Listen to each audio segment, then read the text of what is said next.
جو کھانا آپ کھاتے ہیں عید والے دن آپ کے وہ بھائی جو نہیں کھا سکتے وہ وقت سے پہلے تیار کر لیں تاکہ عید کی خوشیوں میں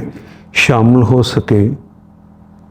تو اپنے ہر گھر کے افراد کے اعتبار سے جو کھانا آپ گھر میں کھاتے ہیں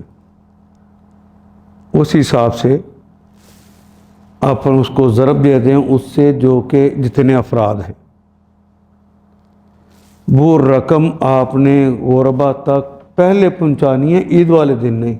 ہاں عید والے دن بھی اگر پہنچا دیں گے تو گناہ سے بچ جائیں گے، لیکن اچھا نہیں ہے، کیونکہ اس کی تیاری کرنی ہے، کسی نے کپڑے بنانے ہیں یا کسی نے کوئی اور کام کرنا ہے، اپنے بچے کے لیے کوئی چیز لینی ہے، تو پہلے پیسے ہوں گے تو عید کی خوشیوں میں وہ شامل اچھی طرح ہو سکیں گے۔ تمہاری مجبوری، لیکن مجبوری کی بھی حد جماعت کے کھڑے ہونے سے پہلے تک کی۔ کس کو دینا ہے؟ اس کا قانون ہے اولا فاولا، جو سب سے قریبی ہے پہلے اس کو، پھر اس کے بعد، پھر اس کے بعد۔ سب سے پہلے آغاز کرنا ہے رشتہ داروں میں سے،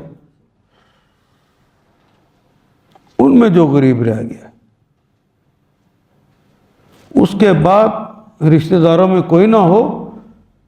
تو آپ کے ارد گرد کے 40 گھروں میں جو ہے دو غریب ہے، اور ان دونوں جگہوں پر اللہ نے جتنے آپ کو پیسے زائد دیے ہوئے ہیں اتنے گھرانے یہاں پر موجود ہیں۔ اس بستی کے جتنے لوگ ہیں اتنے ہی غریب اس علاقے میں موجود ہیں۔ کوئی بستی اللہ میاں نے بنائی ہی نہیں ایسی، اگر کہیں پر ڈیفنس ہے تو گھر میں کام کرنے والی جو ماسیاں ہیں کوئی انگلینڈ سے نہیں آتی، اسی بستی کی